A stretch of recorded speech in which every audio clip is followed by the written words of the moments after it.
శాలేము సందేశిని క్రీస్తేసుని సందేశమిది శాలేము సందేశిని క్రీస్తేసుని సందేశమిది ఆ దైవ స్వరముని నీకు తెలుపని మార్గం సత్యం జీవమని. ప్రభువైన యేసుక్రీస్తు నామం పేరిట అందరికీ వందనాలు తెలియజేస్తుంటున్నాను. ప్రభువు ప్రియులారా, ప్రత్యేకంగా ఈ యొక్క ఎపిసోడు మరి సహోదరి లక్ష్మి హనుమాన్ నగర్లో ఉంటున్నటువంటి దేవుని దాసురాలు మరి ఈ యొక్క ఎపిసోడ్ స్పాన్సర్ చేస్తున్నారు. సహోదరి లక్ష్మిని బట్టి దేవునికి కృతజ్ఞతలు చెల్లిస్తున్నాం. దేవుడు ఆ సహోదరిని, తన భర్తను, వారి పిల్లల్ని ఆశీర్వదించి నడిపించునుగాక. ఆమేన్. ప్రభునందు ప్రియులారా, ఈ సమయంలో దేవుని యొక్క వాక్యాన్ని మనం తలపోసుకుందాం. పరిశుద్ధ గ్రంథముల నుండి తెస్సలోనికైలకు రాసిన 2వ పత్రిక 2వ అధ్యాయము 1 నుండి 12 వచనములు చదువుకుందాం. దయచేసి బైబిల్ ఉన్నవారు నాతో పాటు తెరిచి దయచేసి అందరూ కూడా ఏకీభవించి చదవాలని ప్రభుపేట తెలియజేస్తున్నాను. చదువుకుందాం. తెస్సలోనికైలు రాసిన 2వ పత్రిక 2వ అధ్యాయము 1 నుండి 12 వచనాలు చదువుకుందాం.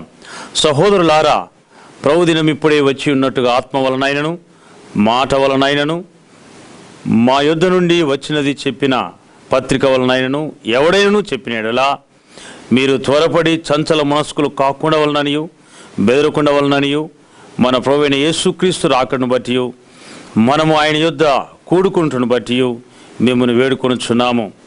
మొదట భ్రష్టత్వము సంభవించి నాశన పాత్రుడగు పాప పురుషుడు బయలుపెడితేనే గాని ఆ దినము రాదు.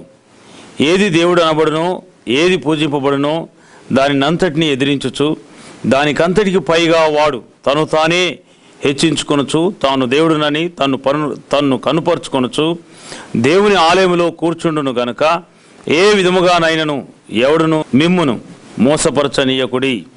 నేను ఇంకను మీ యొద్ద ఉన్నప్పుడు ఈ సంగతులను మీతో చెప్పినది మీకు జ్ఞాపకము లేదా? కాగా వాడు తన సొంత కాలమందు బయలుపరచబడవలనని వాణ్ణి అడ్డగించినది ఏదో అది మీరెరుగుదురు. ధర్మ విరోధ సంబంధమైన మర్మం ఇప్పటికే క్రియ చేయబడుచున్నది గాని ఇదివరకు అడ్డగించుచున్న వాడు మధ్య నుండి తీసివేయబడు వరకే అడ్డగించును. అప్పుడు ఆ ధర్మ విరోధి బయలుపరచబడును. ప్రభువైన యేసు తన నోటి ఊపిరి చేత వానిని సంహరించి తన ఆగమన ప్రకాశము చేత నాశనము చేయును. నశించున్నవారు తాము రక్షింపబడుటకై సత్య విషయమైన ప్రేమను అవలంబింపకపోయిరు గనుక వాని రాక అబద్ధ విషయమైన సమస్త బలముతోనూ నానా విధములైన సూచక్రియలతోనూ మహత్కార్యములతోనూ దుర్నీతిని పుట్టించు సమస్త మోసముతోనూ నశించున్న వారిలో సాతాను కనుపరచు బలమును అనుసరించి ఉండును. ఇందుచేత సత్యమును నమ్మక దుర్నీతి యందు అభిలాష గల వారందరూ శిక్షావిధి పొందుటకై అబద్ధమును నమ్మునట్లు మోసము చేయు శక్తిని దేవుడు వారికి పంపుచున్నాడు. అంతమాట చిన్న ప్రార్థన చేసుకుందాం. దయగల దేవా, మీ నామమునకు స్తుతులు స్తోత్రాలు.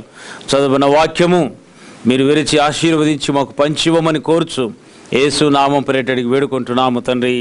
ఆమేన్. ప్రభునందు ప్రియులారా, మనం చదువుకున్నటువంటి వాక్య భాగమును గమనించినట్లయితే అపోస్తలుడైనటువంటి పౌలు అదే రీతిగా సిల్వాను, తిమోతి, శుభమని తెస్సలోనిక సంఘమునకు రాసినటువంటి పత్రికను మనం చదువుకున్నాం. ఇందులో 2వ అధ్యాయం 1 నుండి 12 వచనాలు చదువుకుందాం. దయచేసి ఈ యొక్క 12 వచనాలు మీరు ఎప్పుడైనా సమయం తీసుకొని మీరు మోకాళ్ళ మీద కూర్చొని ప్రభువా ఇందులో ఉన్న సత్యములను మాకు బయలుపరచమని మీరు భారం కలిగి దేవుని అడుగుచు మీరు ప్రతి పదాన్ని కూడా కరెక్ట్గా చక్కగా మీరు చదివినట్లయితే మరి మీరే దానిని సంపూర్ణంగా అర్థం చేసుకొనగలరు. కానీ చదువుకునే ఈ భాగంలో నుండి 2 మాటలను నేను గుర్తు చేయాలనుకుంటున్నాను. మొట్టమొదటి మాట 2వ అధ్యాయము 2వ వచనంలో రాయబడినది, మీరు త్వరపడి చంచల మనస్కులు కాకుండా వలననియు బెదరకుండా వలననియు మన ప్రభువైన యేసుక్రీస్తు రాకను బట్టి మనము ఆయన యొద్ద కూడుకొనుటను బట్టి మిమ్మును వేడుకొనుచున్నాము. ప్రభునందు ప్రియులారా, ఈ దినాలలో ఎంతో వాక్యం అనుభవం కలిగిన వారైనా ఎంతో లోతైన సత్యములు ఎరిగిన వారైనా ఒక ఆపద సమయం వచ్చినప్పుడు, ఒక క్లిష్టమైన సమయం వచ్చినప్పుడు, ఒక వేదనకరమైన సమయం వచ్చినప్పుడు ఏం చేస్తున్నారంటే చంచల మనస్కులైపోతున్నారు, బెదిరిపోతున్నారు, భయపడిపోతున్నారు. ఈ లోకంలో కొన్నిసార్లు ఏది తీర్చుకున్నారంటే ఇదిగో మనుషులు ఇదిగో వారు చేయుచున్న కార్యములకు అవునా అన్నట్లుగా అనుమానంతో వారి యొక్క వాక్యపు యొక్క లోతు విడిచిపెట్టారు. క్రీస్తు అనే బండ మీద కట్టబడిన వారైనా వారు చంచల మనస్కులై భ్రష్టులైపోతుంటున్నారు. ప్రియమైనటువంటి దేవుని బిడ్డలారా, ఈ లోకంలో ఉన్నటువంటి నాశన పాత్రుడగు పాప పురుషుడు అనగా యేసు ప్రభువు వారు తన రాకడ సమయంలో వారిని బంధించి వేస్తాడు. వానిని సంపూర్ణముగా వాని యొక్క మరి శక్తి లేకుండా చేస్తాడు.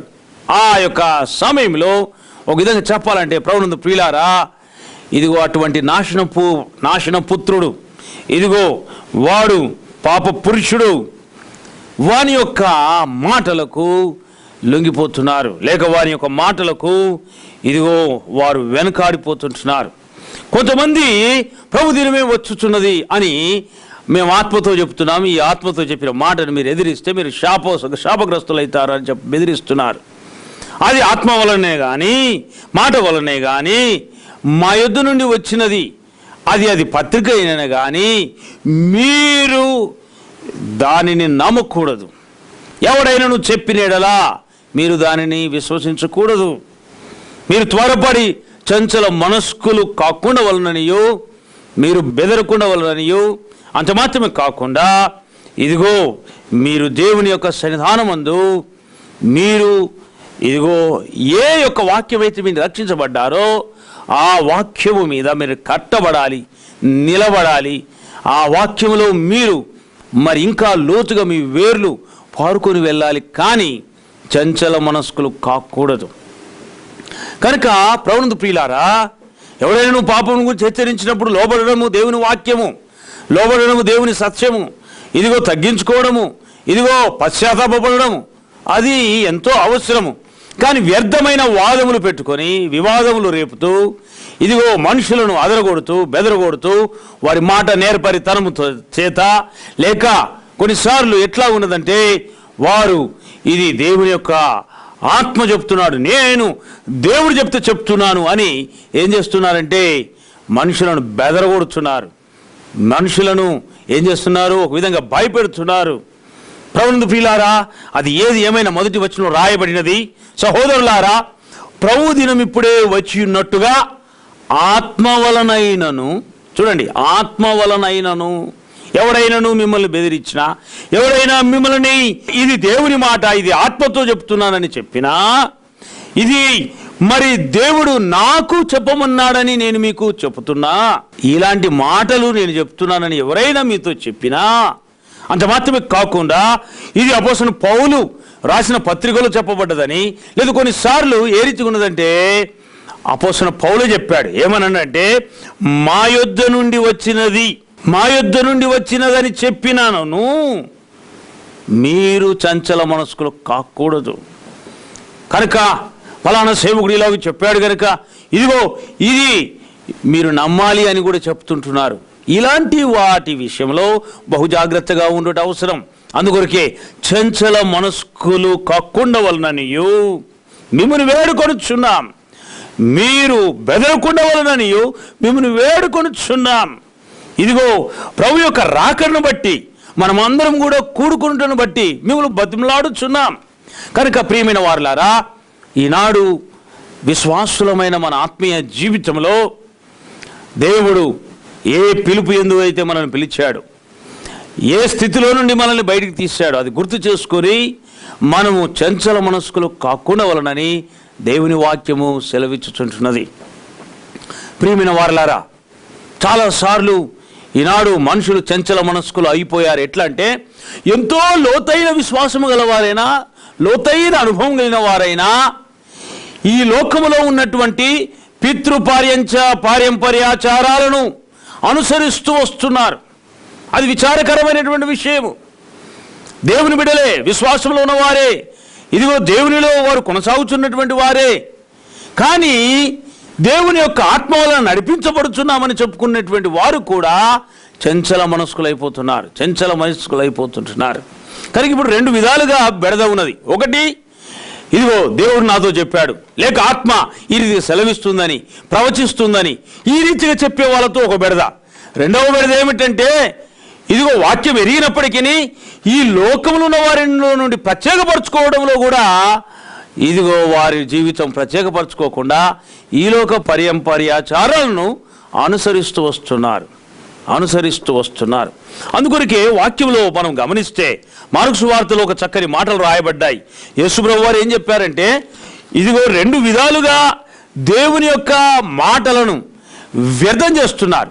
ఎట్లా అంటే, ఇదిగో ఆత్మ తాను ఈ రీతిగా చెప్తున్నాడు, ఇదిగో దేవుడు నాతో చెప్పాడు, ఇదిగో నీతో చెప్తున్నాను అని దేవుని యొక్క వాక్యాన్ని, ఈ పరిశుద్ధ గ్రంథాన్ని వ్యర్థం చేస్తున్నారు. ఇదిగో నా మాట దేవుని మాట అని అందరి ముందర రుద్దుతున్నారు. ఆత్మతో నేను చెప్తున్నానని చెప్తున్నారు. ఇవన్నిటిని బట్టి దేవుని వాక్యము నిరర్ధకం చేస్తున్నారు. సరే, వీటిని నమ్మని వాళ్ళు, వాక్య ప్రకారంగా నడిచేటువంటి వాళ్ళు సహితము కూడా ఒక సమయం వచ్చినప్పుడు వారు ఏం చేస్తున్నారంటే పెద్దల పారంపర్యాచారాలను వాడుతున్నారు.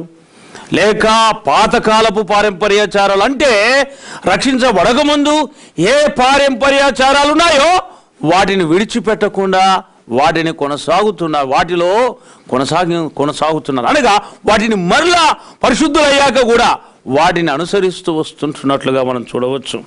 కనుక ప్రభువు ప్రియులారా, మార్కు సువార్త 7వ అధ్యాయంలో 2 సార్లు ప్రభువైనటువంటి యేసుక్రీస్తు ప్రభువారు ఈ యొక్క చంచల మనస్కులను గూర్చి హెచ్చరిస్తూ చెప్పాడు. 7వ అధ్యాయము, మార్కు సువార్త 7వ అధ్యాయము 5వ వచనం చదువుకుందాం. అప్పుడు శాస్త్రులను పరిసయ్యులను, నీ శిష్యులెందుకు పెద్దల పారంపర్యాచారము చొప్పున నడుచుకొనక అపవిత్రమైన చేతులతో భోజనం చేయుదురని ఆయనను అడిగిరి. ఇక్కడ యేసు ప్రభువు వారిని ప్రశ్నిస్తున్నారు. పెద్దల యొక్క పారంపర్యాచారము చొప్పున ఎందుకు నడవడం లేదు? ప్రభువు ప్రియులారా, దేవుడు ఆయన కుమారుడుగా ఈ లోకానికి వచ్చి ఆయన చెప్పాడు ఏంటంటే, మనుషులు పెదవులతో నన్ను ఆరాధించుట, లేక మనుషులు బట్టినటువంటి వాక్యముతో ఆరాధించుట, లేక బట్టిన ప్రార్థనలతో నన్ను ప్రార్థించుట, కంఠస్థం చేసినటువంటి వచనాలను వల్లిస్తూ ప్రార్థన చేసి, ఇదిగో ఇందులో ఏదో గొప్ప పాండిత్యము కలిగినటువంటి ప్రార్థనాపరులం కలిగిన వారు అని కనుపరుచుకొనుటకు చేయుచున్నటువంటి వాటి ప్రార్థనలు దేవుడు వినడు. అందుకొరకే ఈ ప్రజలు పెదవులతో నన్ను కనపరుచుదురు గాని వారి హృదయం నాకు దూరముగానున్నది అన్నాడు.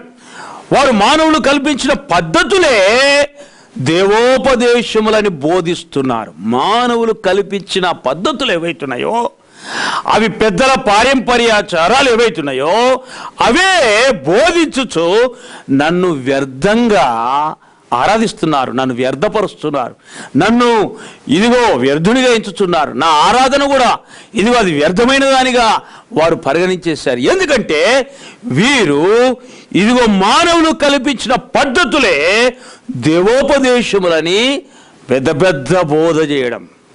చాలా విచారకరమైన విషయం ఏంటంటే, ఈ దినాలలో యేసుక్రీస్తును విశ్వసించాం, అన్యుల్లో నుండి రక్షించబడ్డాం, అన్యుల్లో నుండి బయటకు వచ్చాం. లోకంలో ఇదిగో మనం ఏరీచుకున్నామంటే లోకమంతా మనల్ని చూస్తున్నది.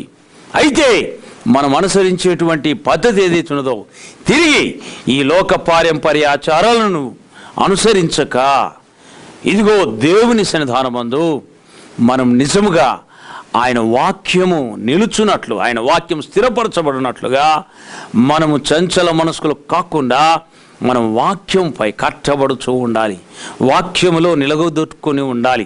విడిచిపెట్టిన పారంపర్యాచారాలను తిరిగి మనం చేయకూడదు, వాటిని అనుసరించకూడదు. కానీ కొంతమంది ఏం చేస్తున్నారంటే ఆ పెద్దల పారంపర్యాచారాలనే బోధించుచు, వాటిని గురించి నొక్కి చెప్పుచు, వాటికి వాక్యం తీసుకొని వాటికి రెఫరెన్స్లు ఇచ్చి ఈ రీతిగా పౌలు చేయలేదా, ఈ రీతిగా ఫలానా వాళ్ళు చెప్పలేదా అని వారి యొక్క మాటలను తీసుకుంటూ ఏం చేస్తున్నారంటే ఆ వచనాలను తీసుకుంటూ దేవుని యొక్క వాక్యమును ఇదిగో వ్యర్థం చేస్తున్నారు, ఇదిగో నన్ను వ్యర్థం చేస్తున్నారని యేసు ప్రభువు వారు చెప్తున్నారు.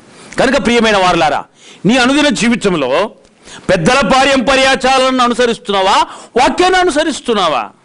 వాక్యాన్ని అనుసరిస్తే నీవు ఆయనను వ్యర్థపరచుటలేదు, నువ్వు ఆయనను గణపరుస్తున్నావు.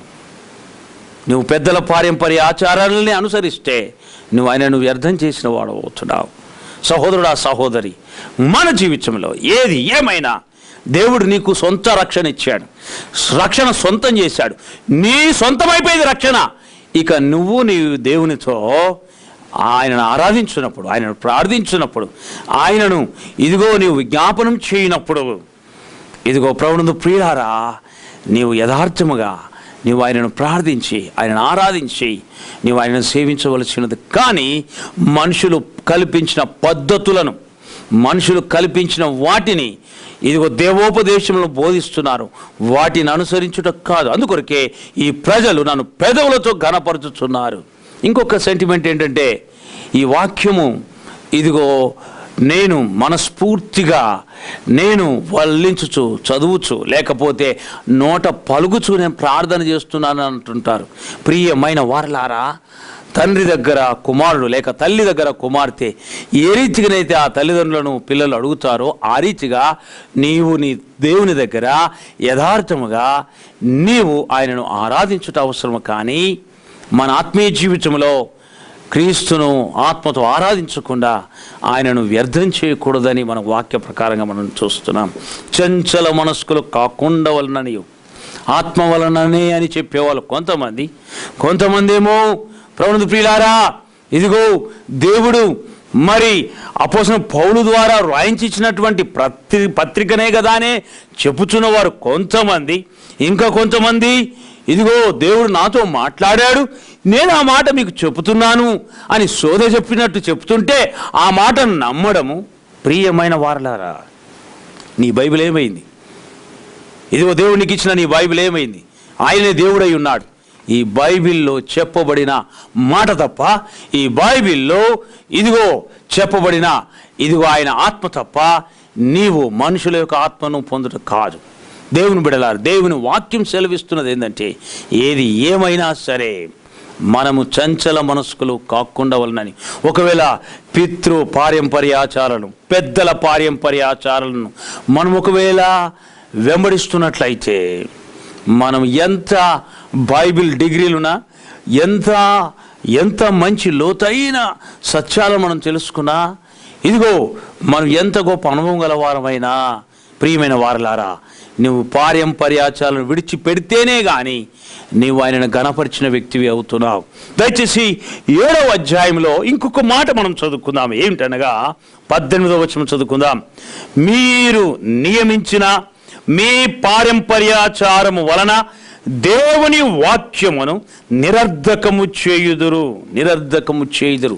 ప్రియమైన వారలారా, మనుష్యులు పారంపర్యాచారములను ఏర్పాటు చేస్తున్నారు కనుక ఈ మనుషులు పారంపర్యాచారములను ఏర్పాటు చేసేవారే కానీ, ఆ యొక్క మనుషులు ఏర్పాటు చేసిన పారంపర్యాచారములను అనుసరించేవారే కానీ, వారు దేవుని వాక్యమును వారు నిరర్ధకము చేయుచున్నారు.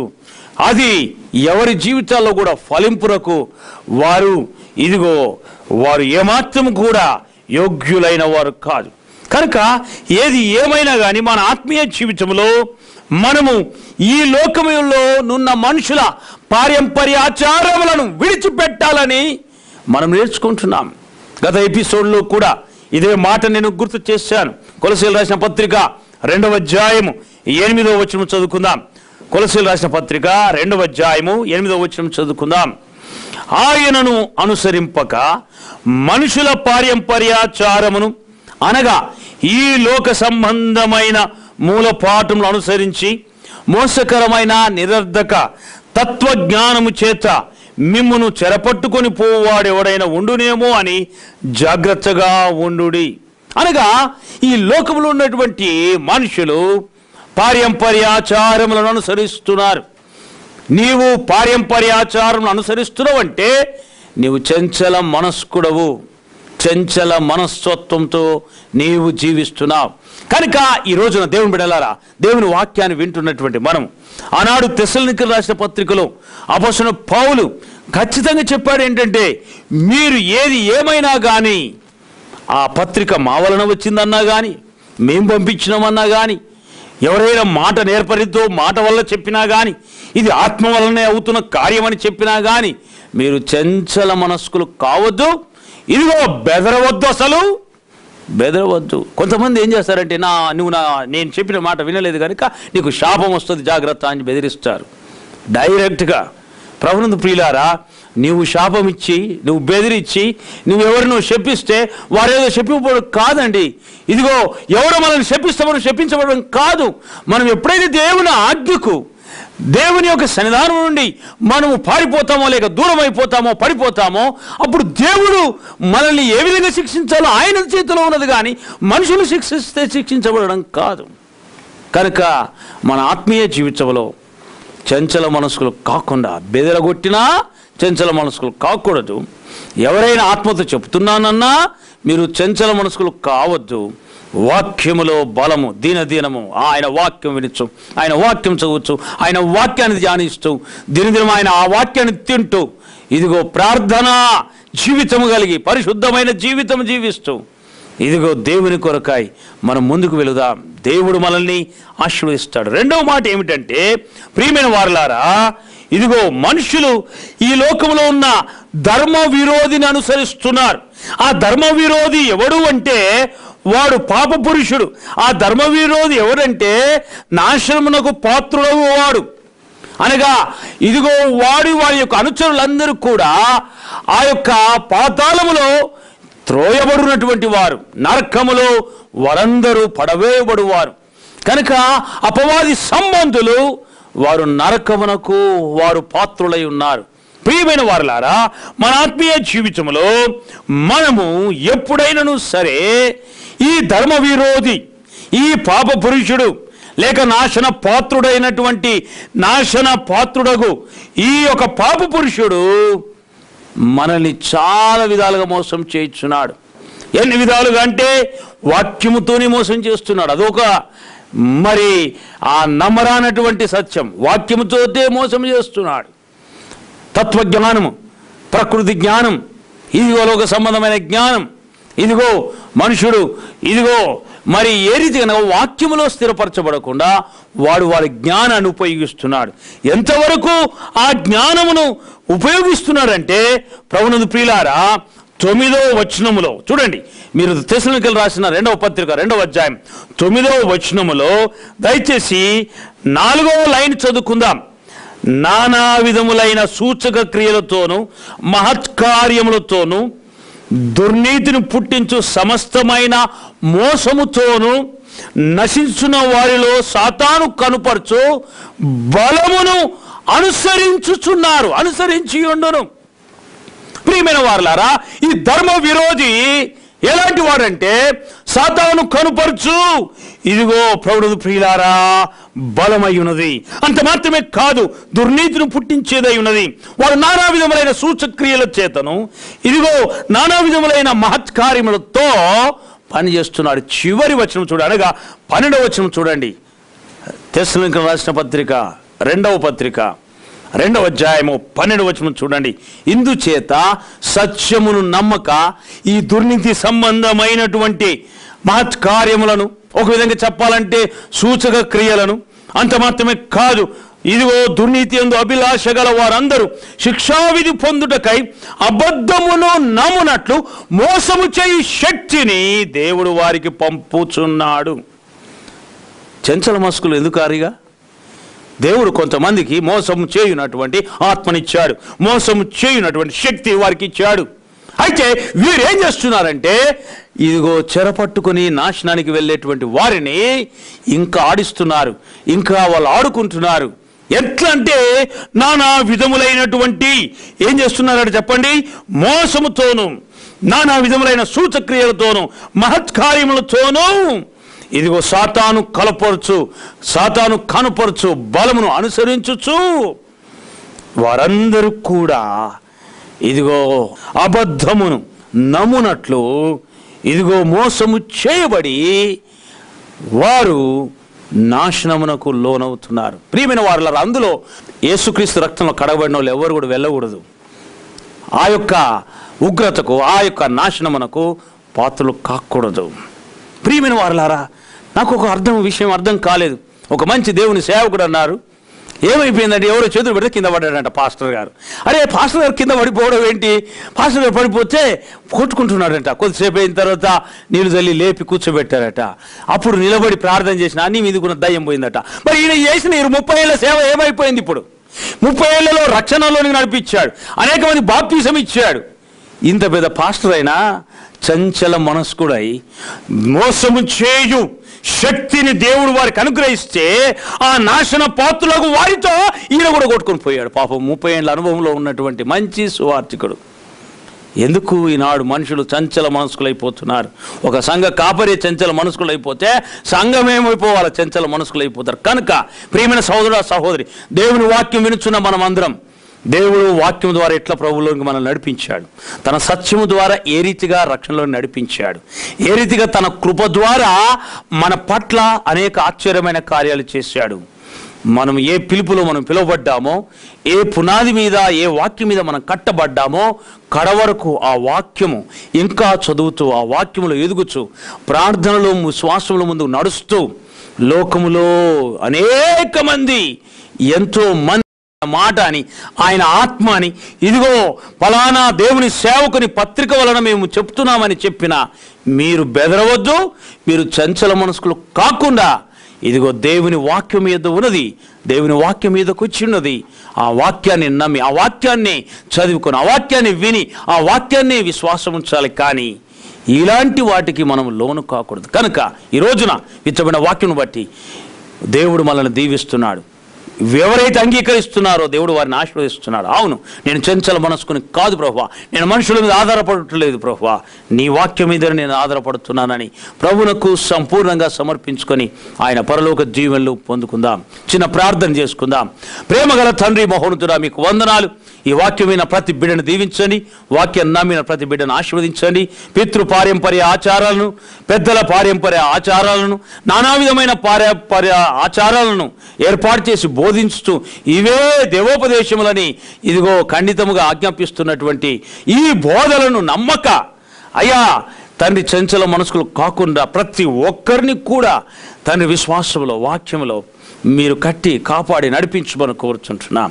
అలనాడు అపోస్తలుడైన పౌలు ప్రభువు చెప్పినట్లుగా మిమ్మల్ని వేడుకొనుచున్నాను అని చెప్పినట్లుగా ఈ సమయంలో నీవు నీ వాక్యం ద్వారా మీరు మాకు బయలుపరిచినందుకు స్తోత్రాలు చెల్లిస్తున్నాం తండ్రి. అలాగుననే మేము తండ్రి నాయన ధర్మ విరోధిని, తండ్రి నాయన పాప పురుషుణ్ణి, నాశన పాత్రుడగు వానిని మేము గుర్తుపట్టి వాని బోధలకు లోను కాకుండా మేము నీ యొక్క వాక్యంలో స్థిరపడి ముందుకు నడచడానికి సహాయం చేయండి తండ్రి. నీకు స్తోత్రాలు. ఈ వాక్యం విన్న ప్రతి బిడ్డను మీరు నీరు కట్టి ఫలింపచేయండి, వారి ఆత్మీయ అవసరాల అక్కలను తీర్చండి, శరీర అనారోగ్యముతో ఉన్న వారిని ఇప్పుడే మీరు ముట్టి మీరు బాగు చేయండి ప్రభువా. విశ్వాసం ఉంచిన ప్రతి బిడ్డను మీరు స్వస్థపరచండి.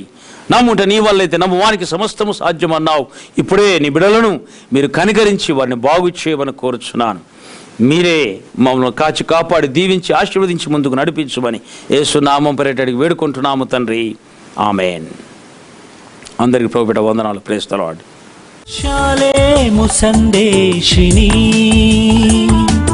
క్రీస్తేసుని సందేశమిది. షాలేము సందేశిని, క్రీస్తేసుని సందేశమిది.